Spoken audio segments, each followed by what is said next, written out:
Droughts, wildfires, rising sea levels, reduced crop yields, altered weather patterns, molten glaciers. These are just some of the manifestations of the effects of global warming that has put the world in a state of climate crisis. While the Industrial Revolution tremendously helped in improving the quality of life, it has also been marked with the shift of our primary energy resource to the fossil fuel coal. Unknown to many, however, biomass has once provided for virtually all the energy needs of the world, as you can see on the graph on the right side. Since the discovery of fire until the advent of the Industrial Revolution, woody biomass has dominated the world's energy supply. In the past 4 centuries, however, biomass has been on the back burner as energy dense coal has been catapulted into the spotlight. So, being energy dense, cheap, and with vast resource availability, coal has been catapulted to being the king of energy for the next 4 centuries. Only for us to realize today, in the 21st century, that extracting coal, bringing it above ground, burning it, and emitting carbon dioxide to the atmosphere come with the hidden cost of endangering our very existence. The climate crisis of today compels the world to undergo yet another energy transition. This change poses the question of whether biomass will reemerge and take an active role in the shift. Good afternoon, everyone. I am Jasper Powell Esguerra, Bachelor of Science in Chemical Engineering class of 2013, and I've been in the renewable energy sector, particularly in biomass, since 2014. My presentation is titled Biomass and its Role in the Philippine Transition to a Low Carbon Economy. I will tackle the progress of renewable energy in the Philippines with a focus on biomass. With the Philippines being gifted with abundant biomass resources, it really makes us wonder why is biomass from agriculture seemingly minimally contributed so far in terms of fueling the energy mix of our country and what lies ahead for this sector in the new decade. So first, I hope there are no climate change or climate crisis deniers in the audience. So this plot has been generated based on data from NASA. It depicts the linearly increasing carbon dioxide concentration and temperature anomaly.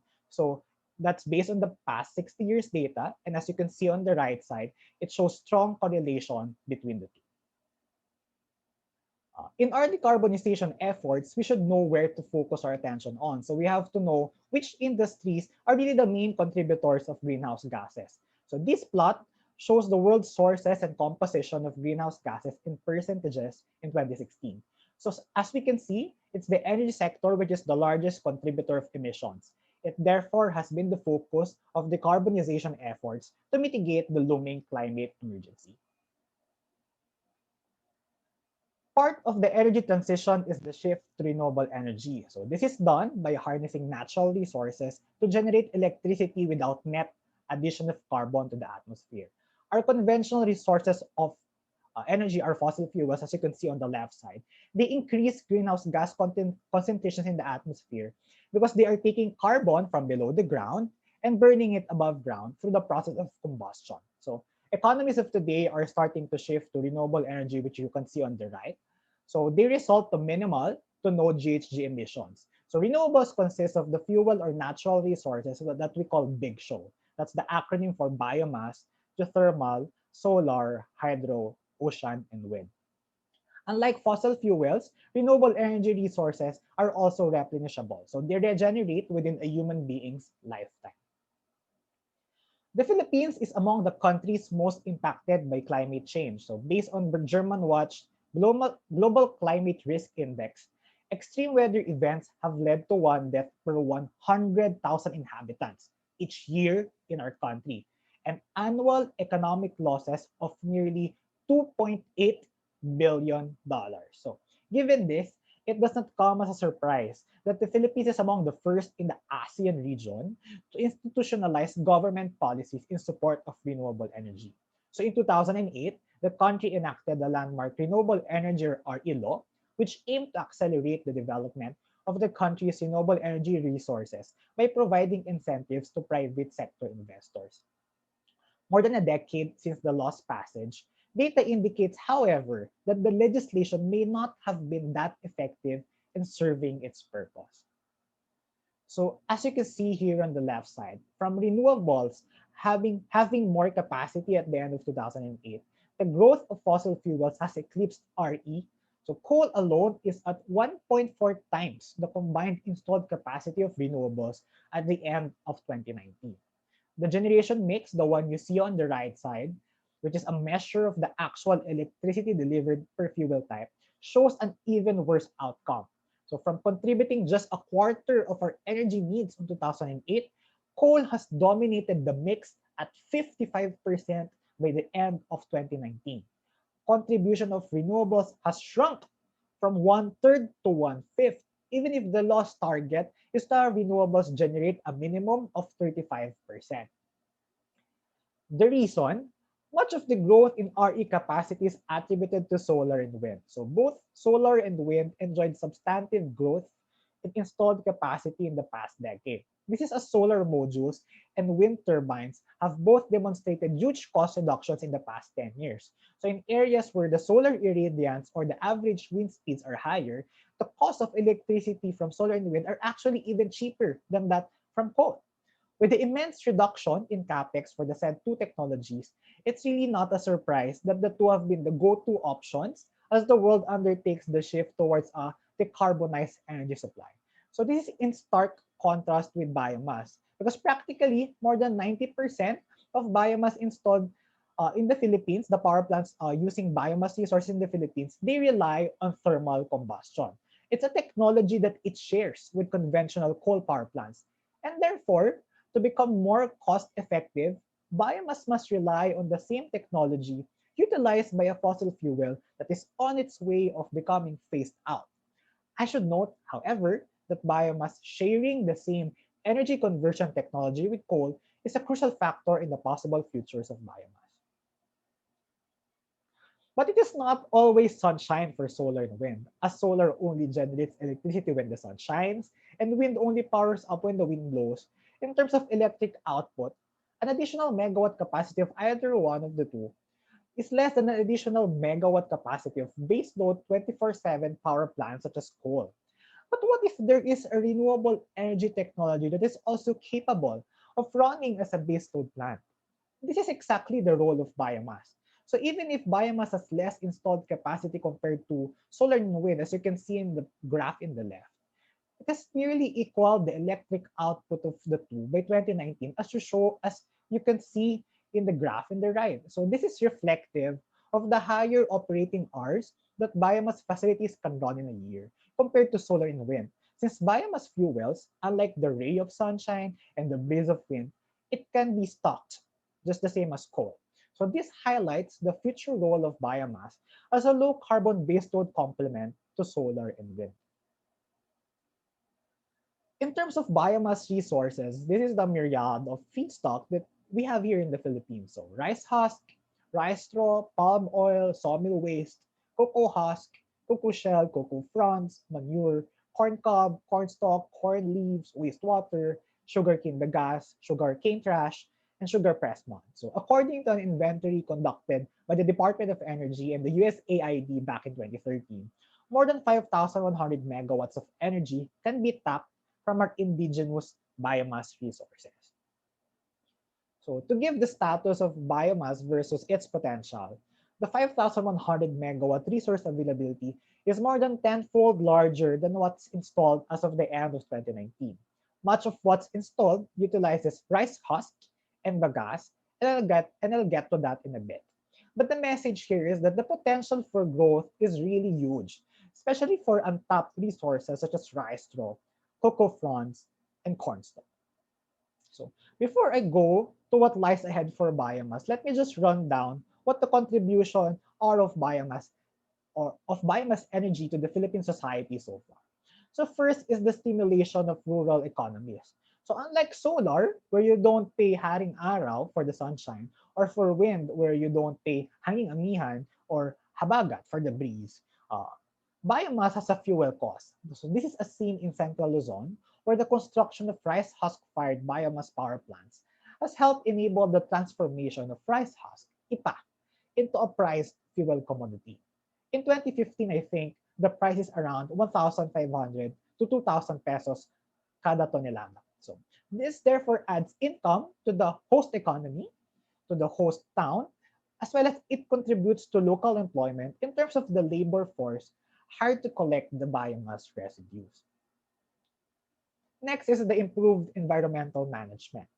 Prior to the establishment of biomass plants, more often than not, biomass residues are just burned by farmers in open fire before the next harvest, even if this practice is actually already prohibited under the Ecological Solid Waste Management Act. Now, agricultural residues that were once improperly disposed of or entailed incremental expenses for proper waste management, they have been transformed into a fuel commodity. Moreover, with the process of combustion, the volume of biomass waste that ends up in landfills is reduced by up to 90% or even up to 100% if the residual ash is sent back to the farms as fertilizer. I also have to highlight that biomass is carbon neutral. So even if it shares the same combustion technology with the fossil fuel coal, the carbon released into the atmosphere from the combustion of biomass is part of the natural carbon cycle. So the carbon has been removed by plants for them to grow in the recent past. So if the plants are regrown, they take the carbon out of the atmosphere once more, and the system becomes carbon neutral. It's just a cycle. So it's not resulting to a net addition of carbon dioxide to the atmosphere. So next value driver is the duty of a government to secure its country's energy supply. So having the ability to utilize indigenous supplies is strategically important to guard a nation against international disruption. So this is another area where renewables and biomass provides the advantage. So being localized, dispersed, and non-depleting in nature. So as an exemplification of these international disruptions. So the Philippine Wholesale Electricity Spot Market, or WESM, they warned last year on the impact of the COVID-19 pandemic on energy prices. So this is due to the import delays from Indonesia, which is our country's major source of coal, and also the choke points in the coal deliveries to the power plants. So WESM foresaw that there's restricted generation from coal power plants, and therefore they instead maximize the power plants which utilize available indigenous fuel. Extending energy independence further, we can take on the example of Denmark, which is a country which has extensively utilized its biomass resources. So as you can see in the plot on the right side, commoditizing biomass to either straw, wood chips, or pellet has resulted to more stable fuel prices given their indigenous nature. This has shielded Denmark from geopolitical volatilities that largely affect fossil fuel commodities.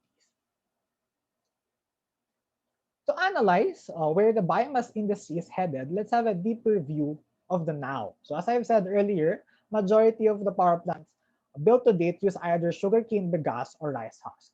So what sets these two apart from the other resources is that they are practically centralized. So sugarcane bagasse is the pulp left after the extraction of juice from sugarcane, while rice husk, yung ipa, it's the coating on the seed or grain of rice. So facilities that harness energy from these two, they enjoy economies of scale as they can collect biomass at a centralized location. So bagasse and rice husk are byproducts of their main products. Companies owning large capacities of biomass power capacities today are actually either sugarcane mills or association of rice mills. Unlike bagasse and rice husk, most biomass are dispersed by nature, meaning they're not naturally centralized. Agri-residues such as rice straw or the yame, they're typically spread over hectares and hectares and hectares of farm. And as I've said earlier, these are just mainly burned by the farmers before the next planting season. Philippine Senator Zubiri has rightly identified that the key to unlocking this potential is a solid plan for biomass developers to aggregate this agri-waste. So tapping more dispersed resources also involves shifting to mechanized harvesting to systematize the residue collection. The 70 megawatt biomass portfolio recently put up by a developer in Negros signals the shift towards this direction. The company utilizes cane trash, which consists of the leaves and the tops left from the cane plant after the harvest. A related signal, and just going back to coal, as some countries have now committed to be net zero carbon by the year 2050, part of their plans is to completely phase out and move away from coal. So the figure on the right shows how United Kingdom convincingly decarbonized its electric grid just in the most recent 10 years. From contributing more than a quarter of its energy needs back in 2009, King Coal has only contributed 1% of the energy generated by UK in the third quarter of 2019. Part of the energy transition has been enabled by the conversion of the huge Drax power station from being coal-fired to being biomass-fired. Now, can this conversion of coal plants to biomass happen in the Philippines? Signals lean to yes, it can happen. So, as early as 2016, foreign investors have been offloading their coal assets in the Philippines without Norwegian central bank reportedly blacklisting Aboitiz Power due to its heavy coal usage. Recently, Ayala's AC Energy unveiled its intent of fully divesting from all its coal assets by the year 2030. Is also exploring the feasibility of converting its 270 megawatt coal plant in Batangas to run on biomass. And of course, the biggest game changer is just last quarter, when the Department of Energy signaled that it is moving away from its technology neutral stance by banning the development of new coal power plants in the country.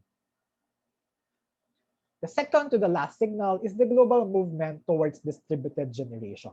This is a shift away from the current centralized grid system where electricity is produced in large scale from power plants, flowing one way to consumers. So, in distributed generation, electricity is generated at the point of use, doing away with the high voltage transmission.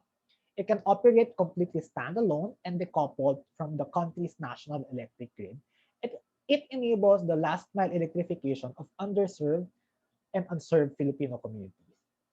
The bulk of distributed generation today in the country is on independent microgrids in remote locations, powered either by diesel or a hybrid of solar and battery.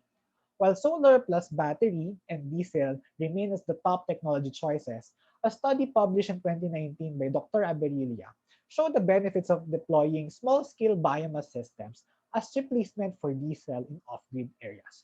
Overall, it has been found that utilizing residual biomass significantly reduces environmental impact and improves waste management practices.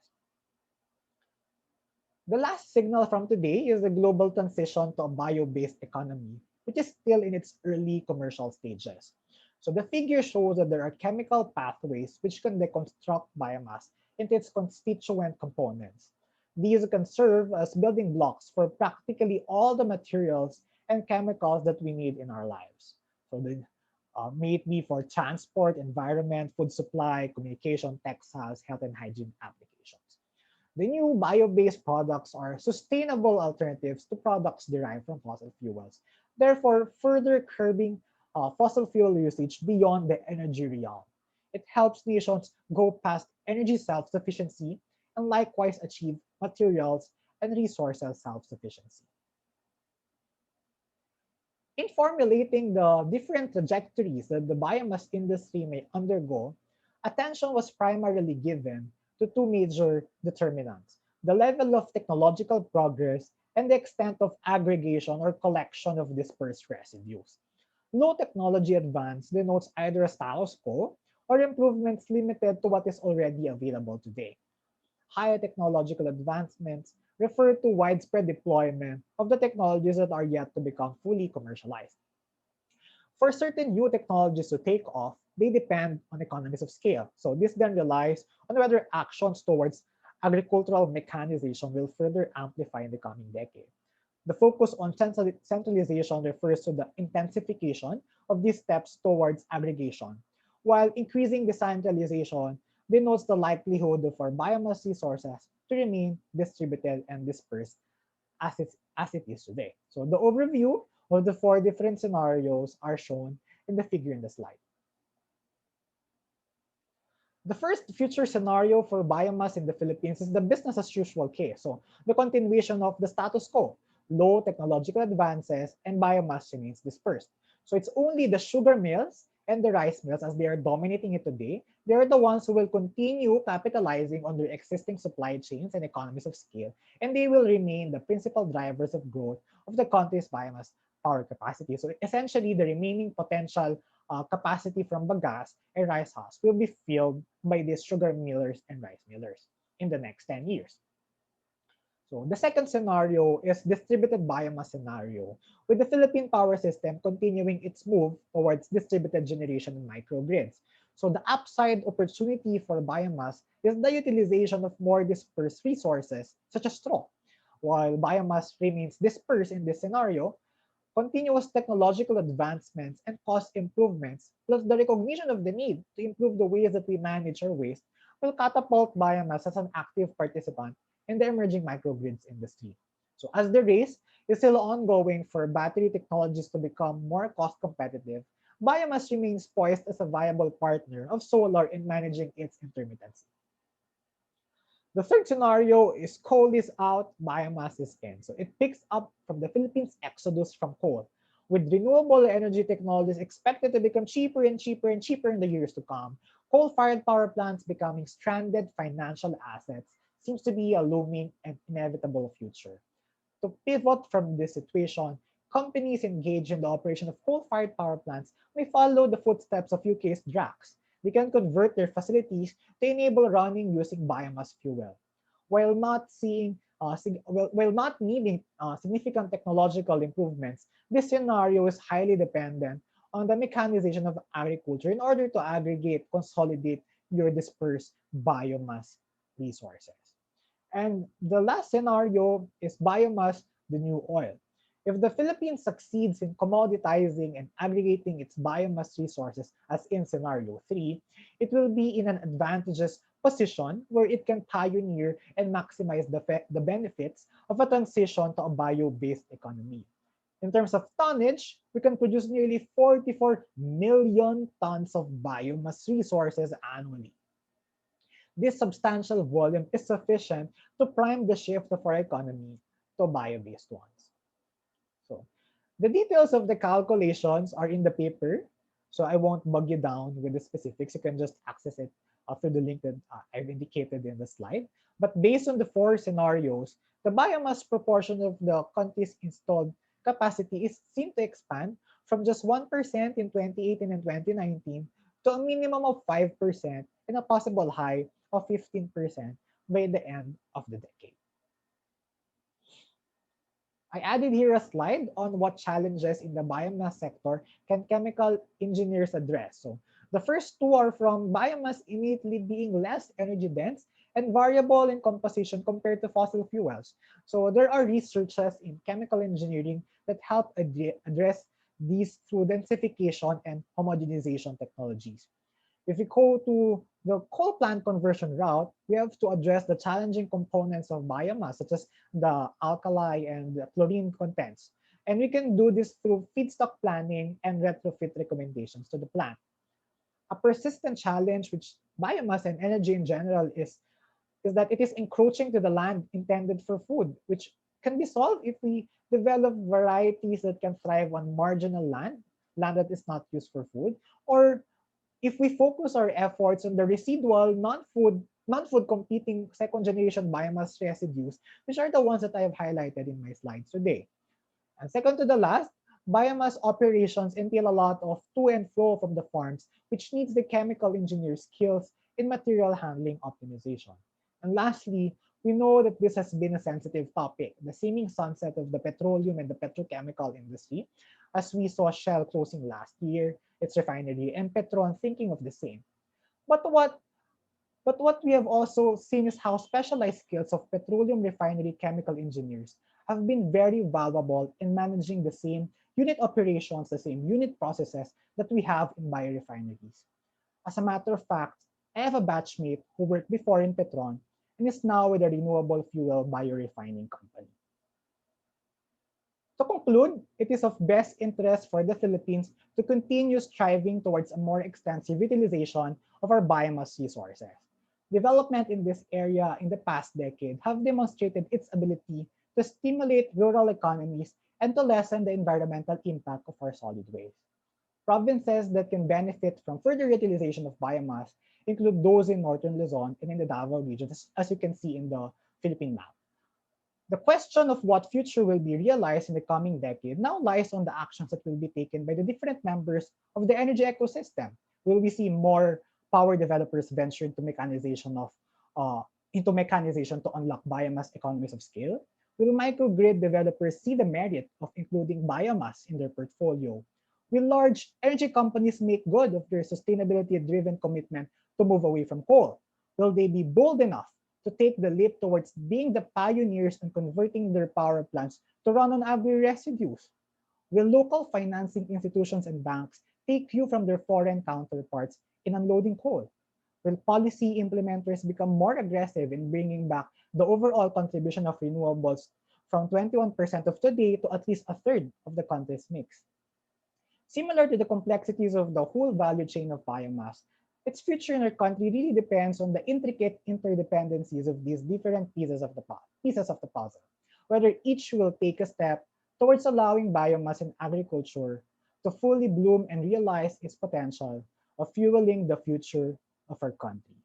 With that, thank you very much, everyone, and I'm now open for your questions.